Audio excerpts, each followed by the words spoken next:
And we are live.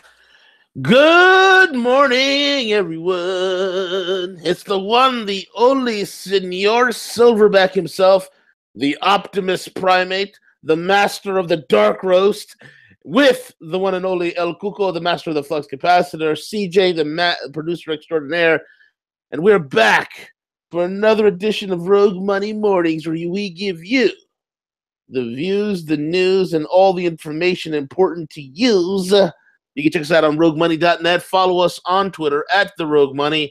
Rogue Money on Facebook and Rogue Money on every single podcasting app known to humanity. Rogue Money Steemit, Rogue Money DTube, Rogue Money everywhere you want us to be, and then some in a bag of chips. Also check out our sponsors. RemainCalm.net, RemainCalm.net. Don't freak out, Remain Calm. Whether you need the gold USB to surf the web anonymously, or you need $600,000 because you want to get into cryptos, investments, or whatever the heck you want to do. Maybe you start a new business.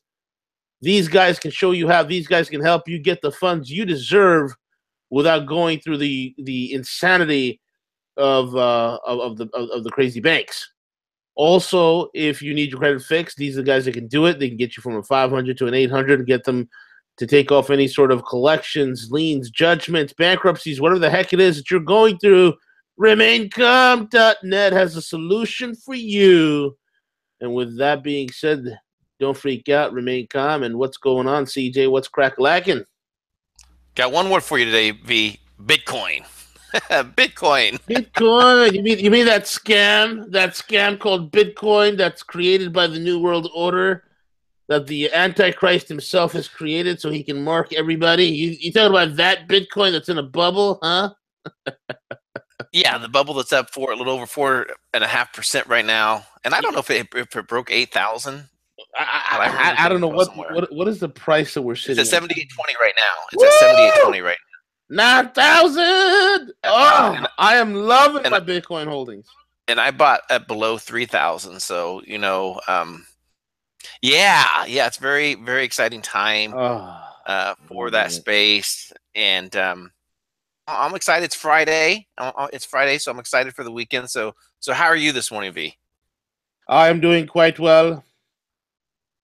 I sounded like a robot. Dude, I'm hungry this morning, dude. I'm just hungry. I don't know what kind of delectable nom-noms I'm going to have later on today. I might have a little. I might have some time for a little brunch.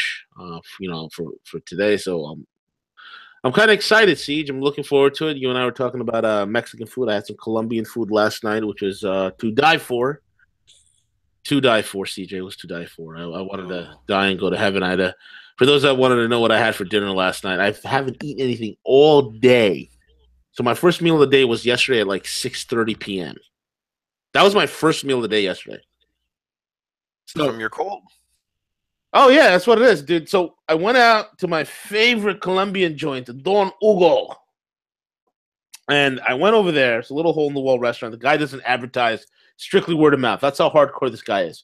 But his food, he's been there for like 15 years, okay? His food is to die for. I go there.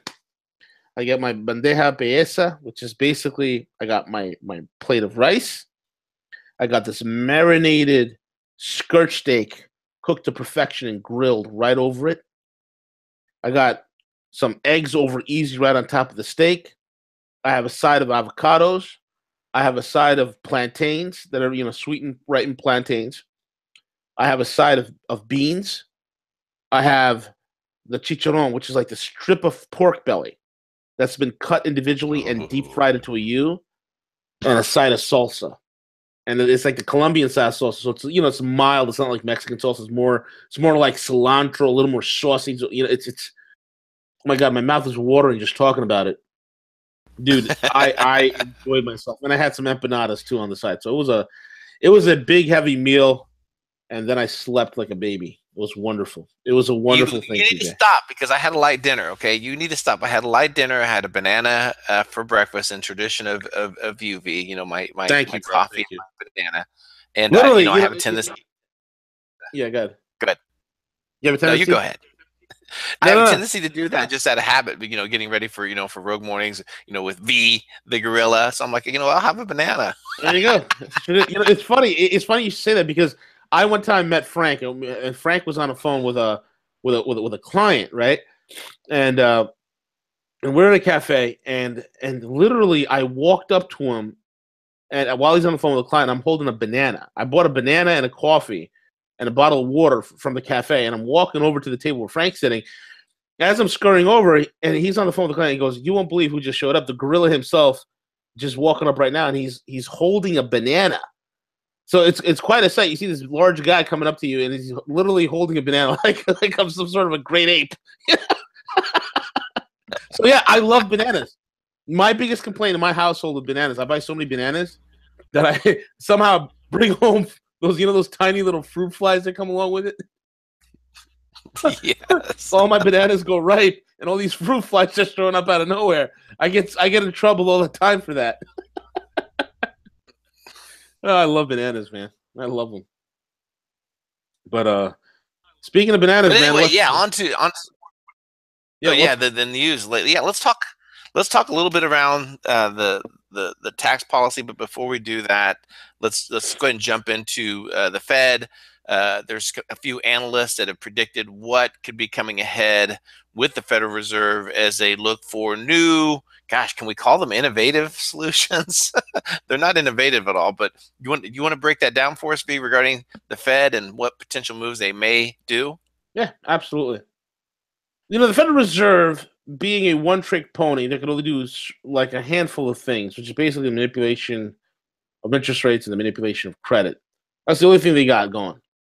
So what they're doing right now, they're already hinting that if we go into the next recession, which, folks, we've never left the first recession to go into another recession. So translate this as if the economic situation gets even worse, which it will, and it has to. And I've said this so many times. This coming economic reset, this whole entire readjustment that is about to happen, that's going to catch a lot of people by surprise with their pants down, holding their Johnsons, okay? This economic reset that's coming is not evil. It's not good. It's necessary. It needs to get done at this point, okay? So what the Fed is hinting at is, hey, you know what? We're willing to roll out. You've all heard about ZIRP, zero interest rate policy. You've heard about TARP, TWIST, you name it. Now NERP is coming. It's something we warned about forever and a day, CJ. We've been talking about, it's coming, it's coming, it's coming. NERP is coming, and lo and behold, NERP is here. And to say, and the whole thing here says on Thursday afternoon, a stark warning of what's to come. San Francisco Fed President John Williams confirmed what, CJ, you and I have been talking about for quite some time. I've been writing about this for years. So there's a lot of guys over at Rogue Money. But they're going to fight the next recession, and global central banks will be forced to come up with a new toilet bowl solution. That's what I call it, a toilet bowl solution. Simply cutting interest rates won't do. In addition to more QE and forward guidance, both of which were used widely in the last recession, or the current recession as it is, the Fed will have to use negative interest rates as well as untried tools, including so-called price level targeting or nominal income targeting. The bolded tacit is admission that as a result of the aging workforce and the dramatic slack, which still remains in the labor force, which is still, over 100 million people that are still out of work, the U.S. central bank will have to take drastic steps to preserve social order and cohesion. So again, there's a little clue thrown out there. Okay, supposedly the government is telling us that the unemployment rate is 4 point some odd percent and dropping. If it is 4 point some odd percent and dropping, why is it that the Fed is saying because of the result of a quote unquote a aging workforce and the dramatic slack which still remains in the labor force, meaning still there's high employment, underemployed people that are still non-productive, the U.S. central bank will have to take drastic steps to preserve social order and cohesion. Think about it, right? Think about that for a second. So they're admitting to something here. And also take, for instance, what they're talking about nominal income targeting. Okay, and what that is, this old nominal income targeting, all these things, folks, are situations where it's going to create further havoc and further destruction in the marketplace. This is not going to end well. We're going to go from a solvency crisis to an absolute. Well, I honestly see what they're setting us up for is stagflation. I'm going to come out and say it. That's what they're setting us up for is stagflation. So you've heard it here from the horse's mouth. And guys, you got to remember, we talked about it. I talked about this like over a year ago. Remember when Stanley Fischer came out? Stanley Fischer, who is no longer the real head of the Fed. Stanley Fischer, who was out there saying, well, what do we want to do here is we want to come out with possibly consider negative interest rates as a way to help the investor. I mean, think about that for a second. It's not about helping the economy here. It's about helping the quote-unquote investor, which means large institutional investors, the big wigs who are pulling the strings in the markets.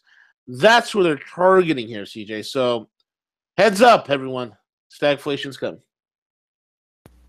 Yeah, great breakdown, and you nailed it. It's unfortunate when you watch these stock reports when companies release their earnings report, where if they have a bad quarter V, the stock will tick down for a little bit. Then they'll come out and say, "But we're going to lay off 10,000 people, and this is going to help." And then all of a sudden, you'll see the stock skyrocket. Is because they don't care about the average American worker. All they care about is their super inflated stock price. The Fed for the last decade has played a very dangerous game at keeping rates so low, and that's why they've tried the last several months to try to ramp up a little bit of the rate V, and now they're stuck. They can't do it. So the next economic situation that's going to occur, there's very little rates. There's very little they can do to help prop up the banks, other than take a look at what negative interest rates could potentially do. And I think it's a race to the bottom right now. It's a race to the bottom. Yep. And with the new approved tax reform plan, I think they've completely just kind of thrown debt out the window. I don't think they even care about debt anymore. V. It's a race to the bottom at this point. Yep, it really is at this point. It's a race to the bottom, and I think we're going to win. I think we're going to win. Anyway, sees Congress passes big tax reform. Will it clear the idiots in the Senate? Let's see what happens. What's going on over there? Yeah, let's break this down a little bit because there's a lot of confusion. Obviously, whichever media outlet you listen to, they're going to choose and pick, the pros and cons of this tax reform plan. Now, before I jump into this, let me just state that I don't like taxes at all. However, with our current situation, what we're dealing with, this is what's at the table. So I wish that they would have taken a different approach instead of trying to make it more complex as far as what they've done through the middle. The new proposed tax rates, I believe, are win. So effectively taking the tax rates, consolidating them down from 7 to 4 brackets, which I think is a big win. Now, where the dirt is what they've done through the middle in terms of the states, and what they're going to end up doing is forcing a lot more people to probably file simple form versus doing the long form. Of course, unless you're a corporation and you have more complex tax, things that you have to account for. So they're going to, now here's where it gets complicated, and here's where a lot of senators are having a lot of difficulties. And for people who live in states that are very heavily taxed, like yourself, V, the state and local tax income and sales deduction is eliminated. And so for those states that California, New York, that have heavily tax rates, those no longer will be able to be itemized to draw down your effective tax rate. The ceiling on mortgage interest rate is lowered to $500,000, which is understandable. That'll keep the $1 million, the $2 million homes of just unlimited write-off on your taxes. There is some implication in terms of how it does hurt a little bit as far as the working poor, or perhaps those who are going back to school. It does eliminate tax deductions for student loans. any type of tax breaks that you would write in for any medical expenses that occur outside of those. All those historically, have been able to be, written off, listed on your taxes. It does repeal the estate tax over 6 years, which I think is a big win as well. So there's double deductions, which is going to stay in there. It's going to go from $6,350 to $12,000 for individuals, and then from $12,700 up to $24,000 for couples. So all of those are wins. The child tax credit is going from $1,000 to $1,600 per child. So overall, there's a lot of wins for individuals, for families, as far as filing taxes.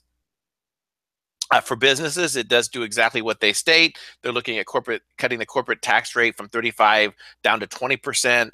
For small businesses, it depends on whether you're incorporated or not. It is a little bit different of a situation because you may see your tax rate go to 25%. It all, because dealing with sole props and all the different filings of corporations and LLC, it gets a little bit complex on the corporate tax rate, but it does try systematically to reduce it for corporations. So overall, there's a lot of wins with it. I think what's going to be the tall tale, V, is when the Congressional Budget Office goes to score this, and without any reform to government spending, this more than likely will skyrocket the federal debt. And like I said, that's why I said I don't think they care about the debt anymore. They're fine with it going to 30 trillion, 30 trillion, 40 trillion. They're fine with just running that up because they just don't care about it anymore. They care more is about getting money back to the consumer, us to continue our spending habits.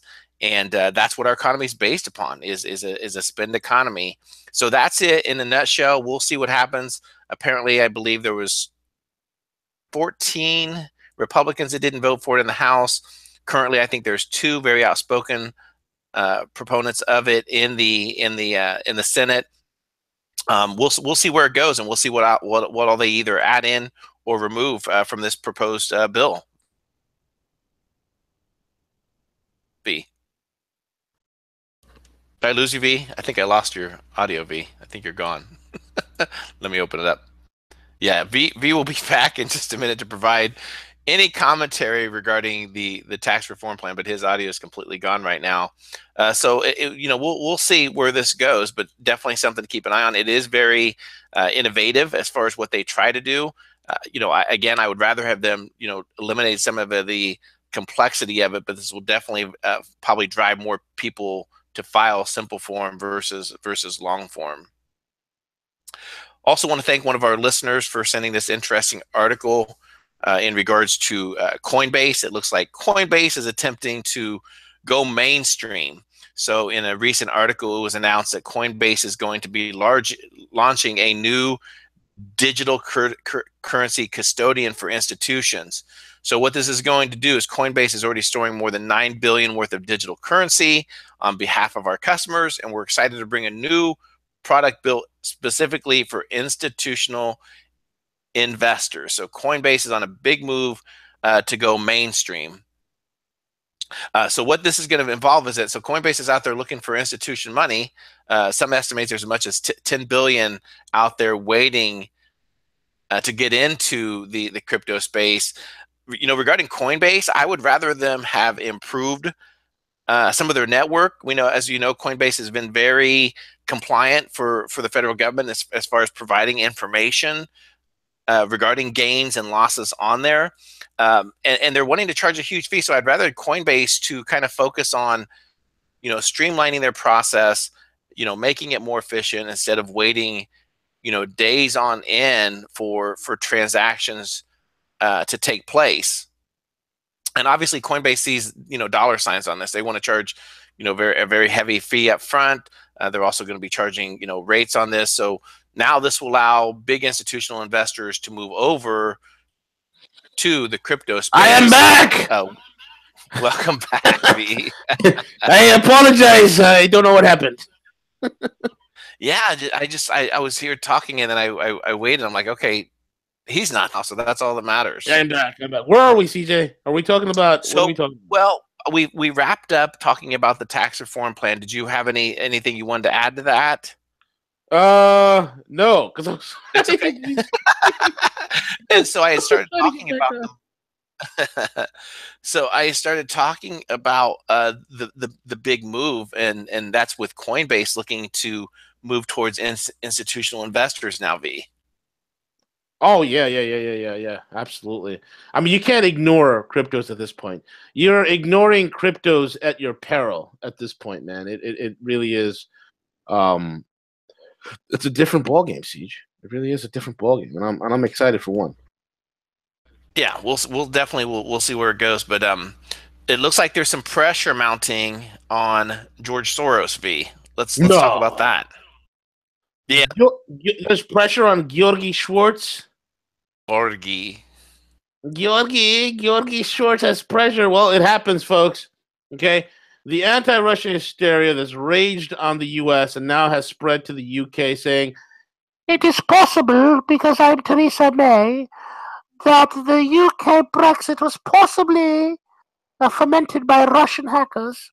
And then the EU saying, like in Spain, like the idiot Rajoy, saying that that it was Russian hackers that have influenced the Catalan, people from Catalonia from breaking away, the whole 9 yards. Well, what's happening, folks, is a lot of evidence, okay, is coming out, and guys like Nigel Farage was on the he was speaking in the EU Parliament the other day, and he has come out and he has come out and he has said, and he delivered a speech where he basically was pointing out that George Soros's Open Society Foundation, I mean, it's the most craziest name ever, Open Society Foundation. There's nothing open about it.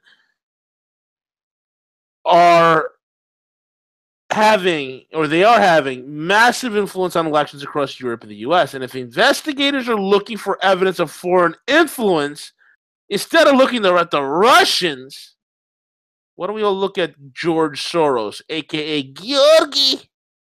Recently signed off this guy on $18 billion worth to his Open Society terrorist organization, which oversees a network of dozens of NGO fifth column fomenting groups all across Europe as well as North America. Okay? This is huge. And what exactly is this money used for? It's used to basically as rocket fuel for the globalist agenda of open borders, free trade, and communism and Islamic jihadism. That's what it is used for. And $18 billion goes a long way. And it has also come to light, TJ, that the Open Society Terrorist Organization has held 42 meetings in 2016 with the European Commission. And it has a quote-unquote, see, how cute is this? They have a reliable friends list in the European Parliament with 226 names on the list. Nigel Farage said this. He said, if we're going to have a debate, let's talk about the full political and financial transparency. Well, let's do it. So I shall be writing today to all 226 of you, asking some pretty fair questions. Have you ever received funds directly or indirectly from Open Society? How many of their events have you attended? And could you please give us the list of all the representatives, including George Soros? That was a bombastic bombshell of a speech and demand that Nigel Farage has laid on the entire European Union kleptocrats over in Brussels, Belgium, man. It was awesome. Yeah, Nigel Farage has some serious cojones, right? Oh, dude, it's great. And that's what the world needs. Leaders with balls. We appreciate that. That's why we like the Farages and the Putins and the Trumps of this world. Because they got balls, cojones, backbone, intestinal fortitude, testicular fortitude, whatever you want to call it. It's some sort of fortitude to get the job done, Siege, and I like it. Yes, and we need to do the same here. If you think about his NGOs, all his meddling in elections, the amount of money that he pours in. You want to talk about somebody that's influencing and trying to manipulate the elections? Look at George Soros himself. So it's very interesting to watch this, and I hope, in fact, that more of this regarding Soros and his quote unquote open society is eventually just completely shut down. V. Yep. Absolutely correct, my man. Absolutely correct. I think it needs to be shut down. I think George Soros's assets need to be frozen. There are some rumors saying that his assets were frozen, and that's why he dumped $18 billion into open society, because, quote unquote, it's still, by the legalities of law, a nonprofit organization. So these things eventually need to get shut down, and I think it's important. Anyway, my man, let's talk about the renegade state called the U.S. of A. Siege, tell me about the 16 years of intractable war that we've seen in Afghanistan. Let's talk about the over 30 democratically elected countries that we've overthrown in 50 years. The last several countries that we've overthrown or blown back into the Stone Age, creating a humanitarian crisis, the likes of which we have never seen since World War II. And we got the fingerprints of Uncle Salami, who's literally out there just wrecking up the whole entire world like a bunch of freaking toddlers with a shotgun high on pixie sticks, bro. It's crazy. Yeah, it's just unfortunately, V, it's just one of those inconvenient truths that rarely gets told. And we hear all the stories of the patriots, and then they make these movies that draw up war and show war heroes.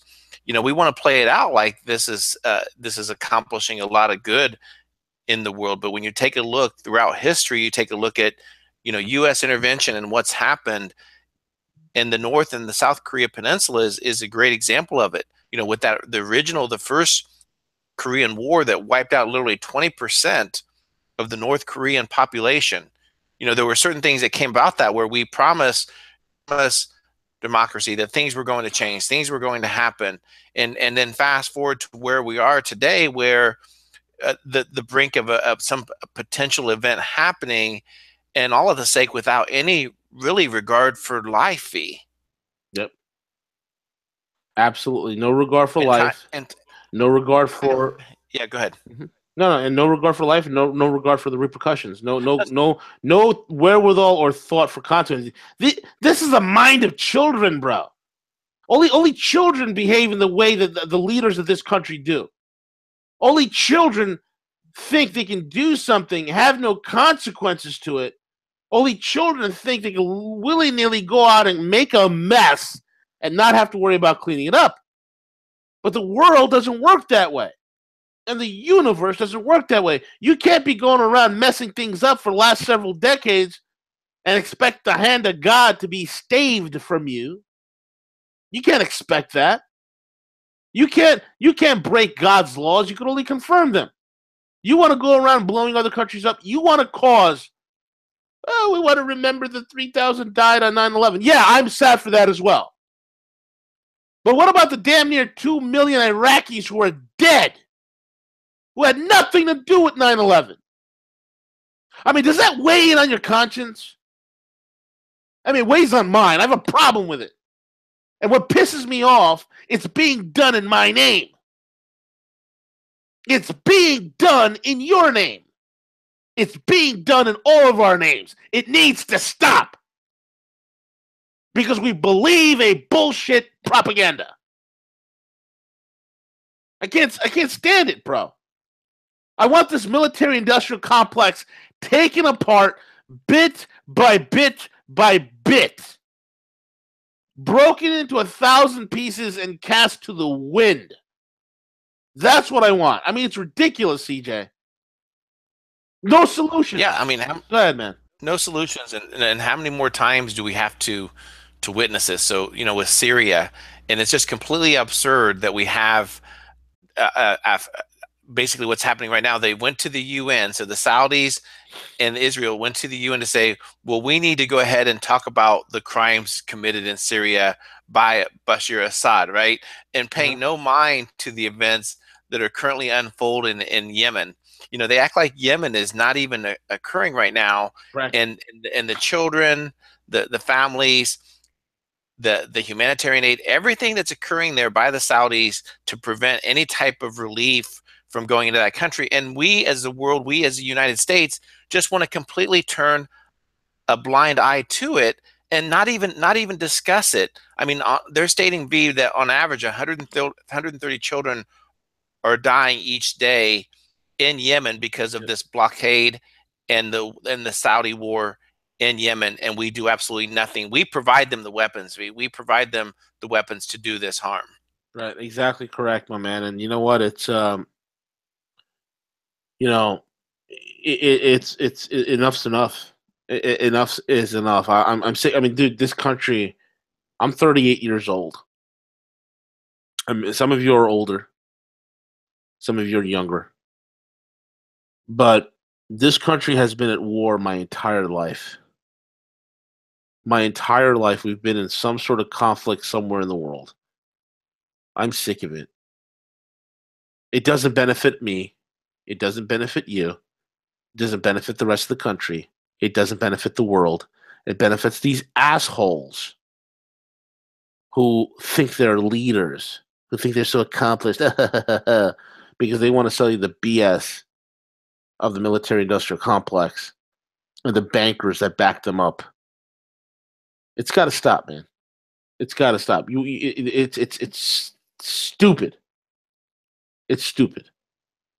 And you know what? It's going to stop, and it will stop very soon. But it's going to, and a lot of people are going to wake up to find out in a very hard way. And meanwhile, Siege, in the land of adults, what's China up to?